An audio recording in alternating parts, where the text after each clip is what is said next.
Bem, vamos pular aqui para algo um pouquinho menos complicado. Não do que a gente acabou de ver, né? Parecido com o que a gente acabou de ver. O que é mais complicado aqui é esse 2, tá? Então a gente vai saltar o 2 e vamos passar aqui para as variáveis individuais. Veja, nós olhamos as constantes individuais, que foi essa primeira linha aqui, né? Foram essas primeiras letras, até o T, letras minúsculas do nosso alfabeto. E agora nós separamos essas outras letras aqui para representar as variáveis. Essa separação, sinceramente, não vai ter grandes consequências, não vai ser muito importante não, tá? Por quê? Porque eu poderia ter trabalhado, por exemplo, só 3 letras ou 4 aqui. Da mesma forma, eu continuo podendo usar os subscritos, ó, x1, que é mais comum, x2, x3, x4, xn, se for necessário, tá? Então não tem muitos problemas em relação a isso, não.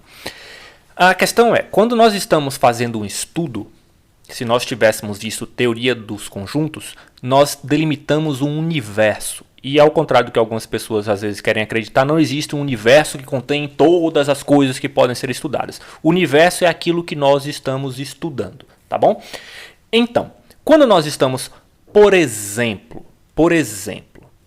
vamos supor aqui que o nosso universo de estudo seja um conjunto de peixes dourados. Aí temos aí o maldito Cleo de novo. Cleo é um peixe.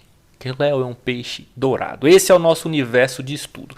As constantes individuais serviam para representar um indivíduo desse universo.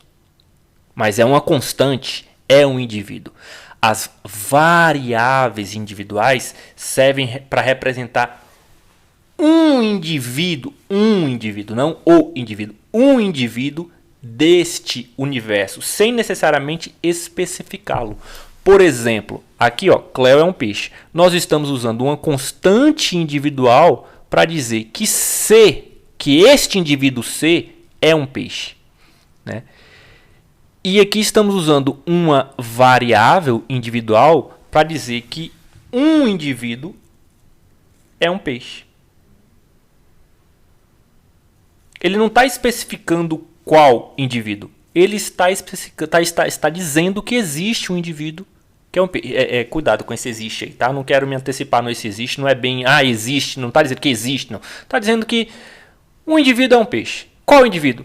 Não definiu qual é o indivíduo. É uma variável. Ela poderá ser substituída por C, por A, né? Por F, por E, por G, por T e assim por diante. Esse aqui é uma variável. Ele será substituído. Inclusive, quando você tem esta variável aqui, ó, você não sabe nem se esta proposição é verdadeira ou falsa. A gente vai resolver isso lá na frente. Por enquanto, a gente tem apenas isso aí. Espero que tenha ficado claro a diferença de constantes individuais para variáveis individuais. A constante é um indivíduo específico. C é Cleo. É Cleo esse C aqui, não tem o que fazer. X não. Esse X aqui poderá ser C, poderá ser A, poderá ser M, poderá ser um outro indivíduo específico. É uma variável, tá? Ele poderá mudar. Agora sim, vamos voltar aqui um pouco, retroceder e vamos falar sobre os predicados, as constantes de predicados. Só dar uma limpadinha aqui. Bem, voltando aqui para esta segunda. Para cada número natural n, maior ou igual a zero, um conjunto enumerável de constantes de predicado enárias, tá? Esse é provavelmente o mais complicadinho que nós temos aí, mas olha só, elas serão essas letras maiúsculas aqui, ó, do nosso alfabeto, tá? E ele foi só até o T também, não vejo problema nenhum. Gente, mais uma vez a gente pode usar os subscritos. Eu posso pegar lá uma, vamos dizer assim, uma constante de predicado, né? Uma constante de propriedade, P1, P2, P3. Vou falar mais a respeito disso futuramente. Para que elas servem? Elas servem para representar propriedades, relações ou simplesmente fórmulas atômicas, tá? Que a gente acabou de redefinir as fórmulas atômicas como letras maiúsculas do nosso alfabeto e não mais aquelas minúsculas que estávamos usando até então.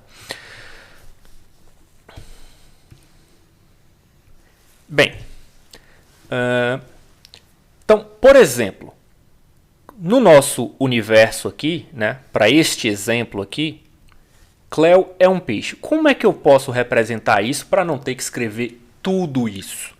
Eu posso usar uma constante de propriedade para designar a seguinte propriedade, ó, P, né? P para representar o quê?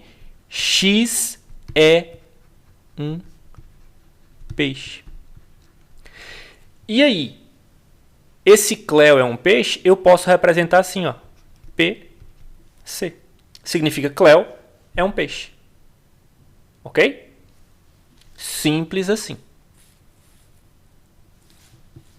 Basicamente isso. Em vez de escrever tudo isso, eu represento uma propriedade por uma letra maiúscula do nosso alfabeto e digo que o indivíduo tem essa propriedade. Essa letra maiúscula, essas constantes aqui de predicado, elas não vão ser para representar apenas uma propriedade, elas vão representar relações também, como a gente já vai ver. Antes disso, eu queria que vocês ficassem cientes de que estamos fazendo um modelo, uma formalização, e ela é imperfeita, não dá para absorver todas as nuances da linguagem natural, por exemplo, e uma coisa que nós fazemos é abstrair o tempo, que talvez vocês já tenham percebido. Por exemplo, se eu tenho a frase Sócrates foi filósofo, né? Quando eu passo isso, faço uma formalização disso para a nossa linguagem proposicional aqui, eu falo, ó, vou representar o sujeito Sócrates, eu vou representar por um S minúsculo, tá? Nossa constante individual. E a propriedade X é filósofo, vou representar por um F maiúsculo. Como é que eu posso representar, formalizar esta sentença aqui então? Eu posso representá-la, formalizá-la por FS. Só que aí quando eu faço a tradução, temos um pequeno problema. Ó. Sócrates foi filósofo, foi o que eu escrevi lá. Isso aqui, quando eu vou retraduzir, por assim dizer, eu vou escrever, ó, Sócrates é filósofo. Tá bom? Por quê? Porque nós não temos aqui o tempo representado na nossa lógica de predicados. Outra forma de representar, de aparecerem essas constantes de predicado é com variável, tá? Eu posso ter, ó, X é um peixe, tá? X é filósofo. Eu posso, inclusive, ter uma outra variável, Y é peixe, Y é o peixe, né? Y é um filósofo, não importa, não importa muito qual a variável que eu estou usando, basicamente está dizendo a mesma coisa, que um indivíduo, né, esta constante aqui, esta variável, esta variável individual está dizendo que um indivíduo do nosso conjunto, do nosso universo de estudos, é um peixe.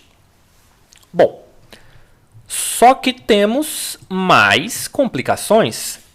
Estas constantes de predicado, elas não servem apenas para dar algumas propriedades, né? Senão elas chamariam simplesmente constantes de propriedade. Elas podem expressar também relações, como por exemplo, eu tenho aqui, ó, João é mais alto que Maria.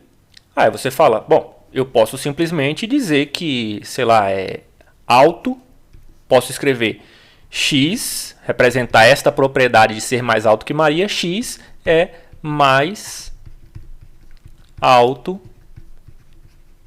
que Maria. E acabou o problema? Sim, mas e se você também tivesse que formalizar nesta mesma situação aí que João é mais alto do que Carlos? Aí você usar uma outra constante de predicado? Em algumas situações não é o caso, você precisa relacionar essas duas situações. Então, tá? Eu vou usar esse mesmo A aqui. Eu vou usar esse A agora com a seguinte intenção. A, X é mais alto que Y. Então, aí eu posso formalizar a minha expressão, a minha sentença, João é mais alto que Maria, da seguinte forma. João é mais alto que Maria. Ok?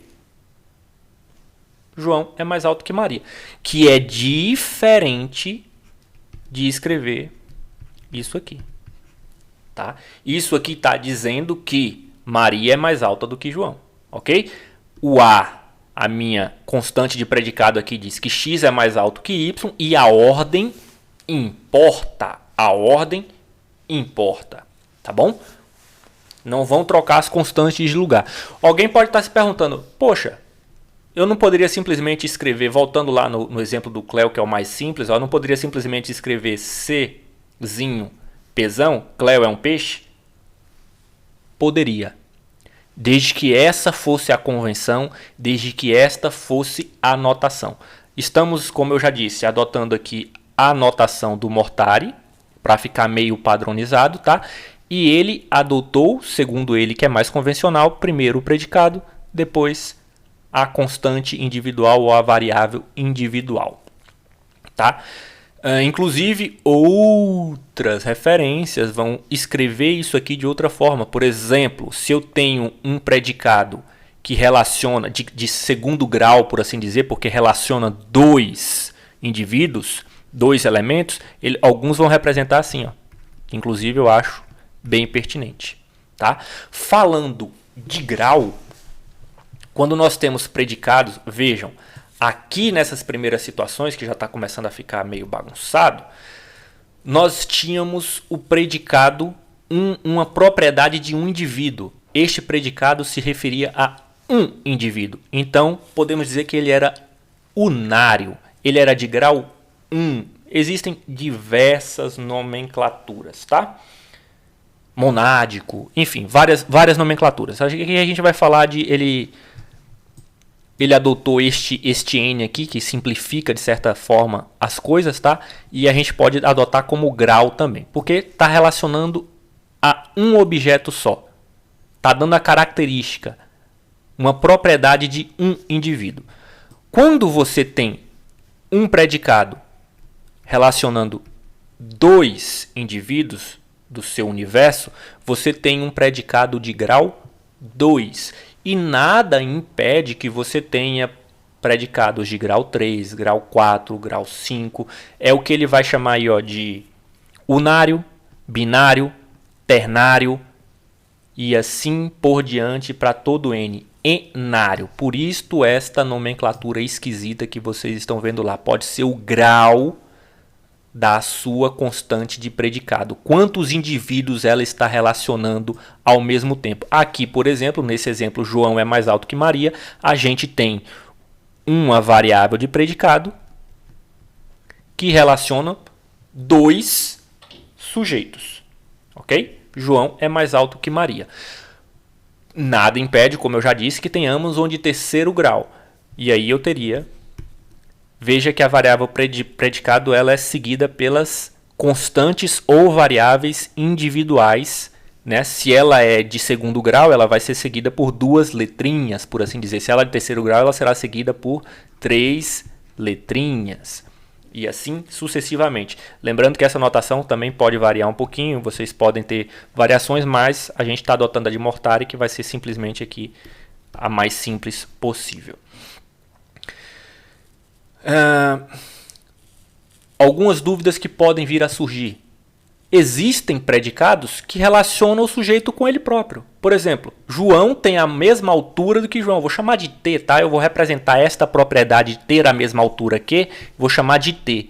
Então, por exemplo, se eu quero dizer que João tem a mesma altura que João, nada me impede de escrever isso aí. Repare que aqui eu estou relacionando o mesmo indivíduo. Tá? Então, João tem a mesma altura de João. João poderia ter a mesma altura de Cleo. T tem a mesma altura. X tem a mesma altura de Y. Tudo bem? Em algumas situações, você vai poder relacionar o mesmo sujeito. Isso aqui não é o caso de dar o mesmo nome a elementos distintos que a gente já tinha vetado. Tudo bem? Não é esta a situação. Então, recapitulando, nós temos os predicados que vão representar uma propriedade do sujeito ou uma relação entre sujeitos. Ele pode atribuir, ó, por exemplo, Cléo é um peixe, né? Eu posso ter uma relação, João é mais alto do que Maria. Lembrando que este predicado aqui está definido, tá, gente? A gente, pelo contexto, pelo que foi definido, a gente sabe o que é esse predicado. A gente disse que a propriedade de ser um peixe, P, o que representa P? É o predicado de X é um peixe. Pronto, a gente disse isso, tá? Então, a gente está dando mais informação para aquela linguagem um pouco esvaziada que nós tínhamos. Nós estamos conseguindo colocar mais características nela. Deixa eu ver se tem mais alguma informação importante. A gente abstraiu o tempo. A gente falou sobre o grau, né? Então pode ser unário, binário, ternário, enário, por assim dizer. Monádico, vocês vão enxergar vão ouvir em outros lugares. Poliádico, tá? Primeiro grau, segundo grau, terceiro grau. E nada impede, inclusive, que N, esse N, quando eu estou falando aqui de enário, que pode ser escrito assim ou assim, nada impede que esse N, inclusive, seja zero, porque lá estava definido que era maior ou igual a zero. E quando é, por exemplo, só P? Ou melhor, eu vou usar um outro exemplo.